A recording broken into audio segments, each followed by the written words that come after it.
నమస్తే, welcome to Leo. మనతో ఉన్నారు సీనియర్ జర్నలిస్ట్ హేమసుందర్ గారు. సార్ నమస్తే. నమస్తే. సార్, బాలీవుడ్ సినిమాల్లో తక్కువ బడ్జెట్లో వచ్చి పెద్ద హిట్ కొట్టినటువంటి ఒక రేంజ్ ఏంటంటే సయారా అని చెప్పొచ్చు. ఈ మధ్య కాలంలో బాలీవుడ్ సినిమాలన్నీ కూడా సతికిల పడుతుంటే చాలా చిన్న సినిమాగా వచ్చి పెద్ద హిట్ కొట్టేస్తుంది సయారా. మొత్తానికి సయారా గురించి ఏం చెప్తారు? అసలు ఎవరు ఇంత పెద్ద హిట్ అవుద్దని, ఈ సినిమాలో ఇంత స్టాప్ ఉందని ఎవరు ఎక్స్పెక్ట్ చేయలే.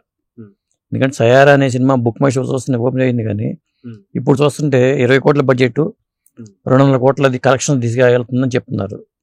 అది పెద్ద రికార్డ్. అది చిన్న సినిమా, ఇందులో విఎఫ్ఎక్స్ వర్క్ లేదు, పాన్ ఇండియా సినిమా కానే కాదు, మరి విదేశీ లొకేషన్స్ లేవు. అలాంటిది ఒక లవ్ స్టోరీ, కేవలం లవ్ స్టోరీ. ఆ లవ్ స్టోరీ మీద జనాలు థియేటర్కి వెళ్ళట్లేదు అన్నారు కదా. సమాధానమే ఈ సిఆర్ సినిమా. భాష కానీ భాష, తెలుగు రాష్ట్రాలు చెప్పాలంటే అలాంటి చోట కూడా ఒక మాదిరి థియేటర్, మారుమూల థియేటర్లలో కూడా కొన్ని థియేటర్లలో అసలు ఫస్ట్ డే వెళ్ళినప్పుడు ఖాళీ సీట్ కనబడే థియేటర్లో కూడా ఆ సినిమా 18వ తారీఖు రిలీజ్ అయింది, జూలై 18ని. ఇప్పటికీ కూడా నైట్ 10:45 షోలు ఉంటే బుకింగ్స్ జరుగుతున్నాయి. అని అంటే ఆ సినిమా స్టామినా, సినిమాలో దమ్ముంటే ఖచ్చితంగా జనం చూస్తారంటానికి ఉదాహరణ సయారా మూవీ చెప్పాలండి. అయితే అది కాక మనం చూసుకుంటే ఇది యష్ రాజ్ ఫిలిమ్స్ బ్యానర్ అని చెప్పుకోవాలి. బ్యానర్ కొన్ని ఇంపార్టెన్స్ అనుకోవాలా, లేదంటే సినిమాలో కంటెంట్ ఉందని చెప్పి అనుకోవాలంటారా? అంటే కంటెంట్ మెయిన్, అంటే ఎమోషన్, భావోద్వేగాలు మనం పండించాలంటాం కదా. కేవలం ఆ భావోద్వేగాల మీదే నడిచే కథగా చెప్తున్నారు. ఎందుకంటే మూవీ సూర్య డైరెక్షన్ వచ్చిన సినిమా, గతంలో ఆషికి 2, ఈ 2 సినిమాలు కూడా వాటి రికార్డులను కూడా ఇది బ్రేక్ చేస్తుందని చెప్తున్నారు. అప్పట్లో అది ఆషికి కానీ 2 కానీ పెద్ద hit, block buster hit, musical hit. పైగా దీనికి ఒక సంగీత దర్శకుడు కాదు, ఇది కూడా మ్యూజికల్ హిట్. 5-6 ఉన్నారు సంగీత దర్శకులు కూడా. అంటే పాటల పరంగా కుదిపేస్తుందని చెప్పాలి, ఇండస్ట్రీని కుదిపేస్తుంది. ఇండస్ట్రీ సంక్షోభంలోకి వెళ్ళిపోయింది, జనం థియేటర్కి రావట్లేదు. మనం 200 కోట్ల బడ్జెట్ పెట్టి సినిమా తీసాం, మనకి 20 కోట్లు కూడా రావట్లేదు అంటున్నప్పుడు 20 కోట్లు పెట్టి తీసిన సినిమాకి 200 కోట్లు ఎలా వచ్చినాయి అంటే సమాధానం దొరకదు. అదండి. సో ఓవరాల్ గా చెప్పాలంటే బాలీవుడ్ సినిమా ఈ మధ్య కాలంలో సరైనటువంటి ఒక డైరెక్టర్ లేక, లేదంటే మనకు హీరోల లేకనా, లేదా కథలు లేకనా తెలియదు, కానీ ఈ మధ్యకాలం దాకా సరైనటువంటి ఒక పేరు అయితే రావట్లేదు ఏ సినిమాకి. కానీ సయారా వీటన్నిటిని బద్దలు కొట్టిందని చెప్పి అనుకోవచ్చు అంటారా? 100%. ఈ రికార్డ్ ఇంకెక్కడితో ఆగుతుందా, ఇంకెక్కడి దాకా వెళ్తుందని అర్థం కావట్లేదు. కానీ ఇప్పుడు కొంతమంది హిందీ రాని వాళ్ళు కూడా ఈ సినిమా చూడటానికి ఇంట్రెస్ట్ చూపుతున్నారు. మరి అందులో సినిమాలో ఏముంది?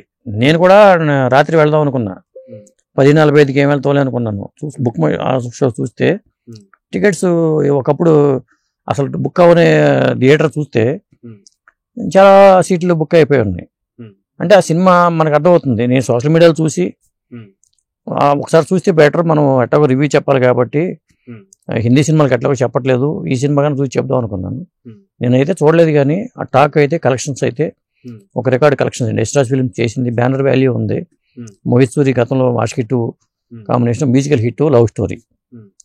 అదే అండి. దాంట్లో అది కాక మ్యూజిక్ డైరెక్టర్స్ ఎవరైతే ఉంటారో దాదాపు 5 మంది దాకా వర్క్ చేశారని చెప్తున్నారు. సో అది కాక ఈ సినిమాకి సంబంధించి చూసుకుంటే ఏదైతే సయారాకు సంబంధించి ఈ మధ్య కాలంలో అత్యంత పెద్ద హిట్ గా మనం ఈ సినిమాను చూడాలి. కానీ కొంత బాలీవుడ్ ఒక దగ్గర వెనకపడుతుందేమో అని చెప్పి అనుకోవాలి.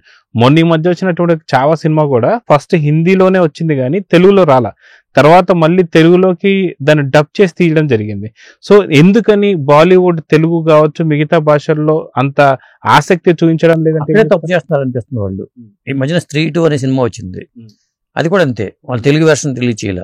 చావా కూడా లాస్ట్ లో వాళ్ళు మార్చుకుని రిలీజ్ చేశారు తప్పితే, సినిమా కలెక్షన్స్ వస్తున్నాయి అని చెప్పారు తప్పితే జనరల్ గా వాళ్ళు ఇంట్రెస్ట్ చూపట్లా. ఇదే సినిమాని వాళ్ళు తెలుగు వెర్షన్ కి రిలీజ్ చేసుకుంటే ఓ రేంజ్ లో ఉండేది. ఇంత లవ్ స్టోరీ, ఇంత ఫీల్ గుడ్ స్టోరీ, కేవలం భావోద్వేగాలే ఈ సినిమా. అది ముఖ్యంగా సెకండ్ హాఫ్ అంట. ఫస్ట్ హాఫ్ లవ్ స్టోరీ నడిచినా కానీ సెకండ్ హాఫ్ లో ఉండే భావోద్వేగాలు, అంటే ఇద్దరు ప్రేమికుల మధ్యలో ఉండే సన్నివేశాలు అది హృదయానికి హత్తుకునేలాగా ఉంటాయి. మనకి ఆషికి 2 కూడా అదే అలాంటి స్టోరీనే. అదే అండి. సో ఓవరాల్ గా చూసుకుంటే ఇది ఏ జోనర్ ఆఫ్ ఆడియన్స్ ని అట్రాక్ట్ చేస్తుందని చెప్పి అనుకోవాలి? కంప్లీట్ ఫ్యామిలీ మొత్తం చూడొచ్చా, లేదంటే యూత్ఫుల్ మూవీ? యూత్ఫుల్ మూవీ అండి, ఎక్కువ యూత్ అట్రాక్ట్ చేస్తున్న మూవీ. అంటే లవ్ స్టోరీస్ మనం గతంలో మరో చరిత్ర కానీ, లేకపోతే మన తెలుగులో వెంకటేష్ గారి ప్రేమ సినిమా కానీ, ఇలా చూసుకుని కొన్ని లవ్ స్టోరీస్ మనకు కనిపిస్తూ ఉంటాయి. ప్రేమ సాగరం కానీ, ప్రేమ సాగరం అనే సినిమా మ్యూజికల్ హిట్. మనకి తమిళ్లో వచ్చిన సినిమా తెలుగులో కూడా 100 రోజులు ఆడిన సినిమాగా చెప్పొచ్చు. ఆ రోజుల్లోనే ప్రేమ అనేది, ఇప్పుడు ప్రేమ లేదు వేరే ఉందనుకుంటున్నారు, కానీ ప్రేమ ఎప్పుడైనా ప్రేమ అనేటానికి ఉదాహరణ సయారా మూవీ. అయితే గతంలో చూసుకుంటే కాంతారా కూడా కన్నడ సినిమా అయినా సరే దాన్ని హిట్ అయిన తర్వాత దాన్ని మళ్ళీ తెలుగులో అనువాదం చేసి తీయడం జరిగింది. అదే విధంగా సయారా కూడా మిగతా భాషల్లోకి అనువాదం అయ్యే అవకాశాలు ఎంతవరకు ఉన్నాయంటే ఏం చెప్తారు? నేను అనుకోవడం చేస్తారనుకుంటున్నా. ఇప్పుడు ఈ సినిమాకి ఇంత టాక్ వచ్చిన తర్వాత దీన్ని మళ్ళీ రీమేక్ చేసి చెడగొట్టడం కన్నా డబ్ చేసి రిలీజ్ చేయడం అనేది చాలా బెటర్ అండి. ఈ విషయంలో అరవింద్ గారే ముందుంటారు సాధారణంగా. మొన్న చావా విషయంలో కూడా ఆయన స్పందించేశారు, కాంతారా విషయంలో ఆయన వార్త తెలియంగానే వెంటనే ఆయన రిలీజ్ చేశారు 10 రోజుల వ్యవధిలో. కానీ ఇప్పటికే ఈ సినిమా వచ్చి వారం అయిపోయింది. వాళ్ళు చేయాలనుకుంటే ఎంతోసేపు పట్టదు. అదండి. సో చూద్దాం సార్, ఖచ్చితంగా బాలీవుడ్ సినిమా చాలా చతికిల పడిపోయినటువంటి టైంలో సయారా మూవీ వచ్చి మంచి హిట్ అనేటువంటి పేరు సాధించింది. సో చూద్దాం జరగబోతుంది. నమస్తే. నమస్తే.